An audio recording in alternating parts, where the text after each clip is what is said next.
அந்த இடம் வந்து போதுமான இடமா இல்ல மக்கள் தொகையில. அதாவது 10,000 பேர் வந்தாலுமே தாங்கக்கூடிய இடமா அந்த வேலுச்சாமிபுரம் இல்ல. ஒண்ணு. அடுத்தது 500 காவலர்கள் பாதுகாப்புல இருந்தாங்க. அப்ப அந்த இடம் போதும்னு ஒத்துக்கிட்டு கையெழுத்து போட்டு ஆர்டர் வாங்குறாரு. இல்ல இத நான் முடிச்சறேன். அப்ப நான் அந்த கேள்விக்கு பதில் சொல்றேன். இப்ப அந்த இடத்துல கூட்டம் நடத்துறதுக்கு இவ்வளோ அப்படின்னு சொன்னா அந்த இடத்துக்கு பாதுகாப்பு மொத்தம் 500 பேர் இருந்ததா சொன்னாங்க. அண்ணாமலை கூட குறிப்பிட்டிருக்காரு. என்ன குறிப்பிட்டிருக்காருன்னா இந்த 500 பேர்ல யார் யார் காவலர்கள், யார் யார் உளவுத்துறை சார்ந்தவர்கள், இப்படியான பாம் ஸ்குவாட் எவ்வளவு பேரு, இப்படியான யூனிஃபார்ம் போட்ட போலீஸ் எவ்வளவு பேர் இருந்தாங்க மக்களை கட்டுப்படுத்திருக்காங்க அப்படிங்கிற இதுக்கு முன்வைக்கிறாங்க.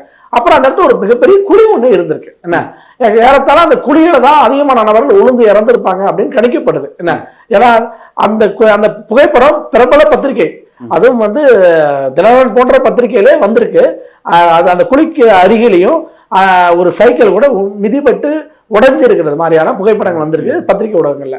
என்ன அப்ப இதை இந்த குழியெல்லாம் ஒரு காரணம். அப்ப இந்த இடத்த நிகழ்ச்சி ஏற்பாளர்களை கூட்டு உளவுத்துறை அவர்களை கூட்டு இதை சரி செஞ்சுங்க அப்படின்னு எச்சரிக்கை பண்ணியிருக்கணும்.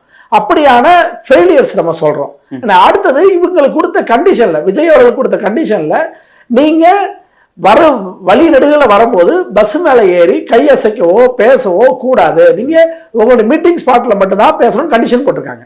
அப்ப இத விஜய வந்து பேசாத குறைன்னு சொல்றாங்க. அப்படி இல்ல, விஜய் பேசுவதற்கான அனுமதி இல்ல வேற எங்கேயும். அந்த ஸ்பாட் கொடுத்திருந்தா அறுத்து கிழிச்சிருப்பாங்க. ஒரு நிமிஷம்.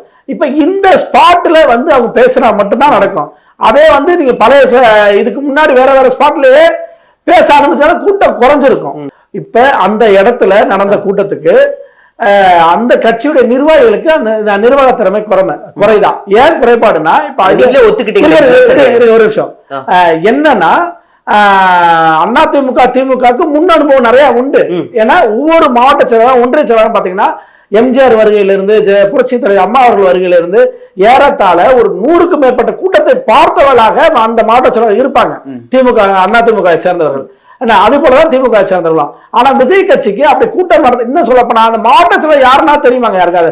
ஒவ்வொரு ஒவ்வொரு பகுதியிலும் இருக்கிற மாவட்ட செயலர் அந்தந்த மாவட்டத்தில் இருக்கக்கூடிய மக்களுக்கோ பத்திரிகையாளர் ஊடகங்களுக்கோ தெரியுமா? தெரியாது.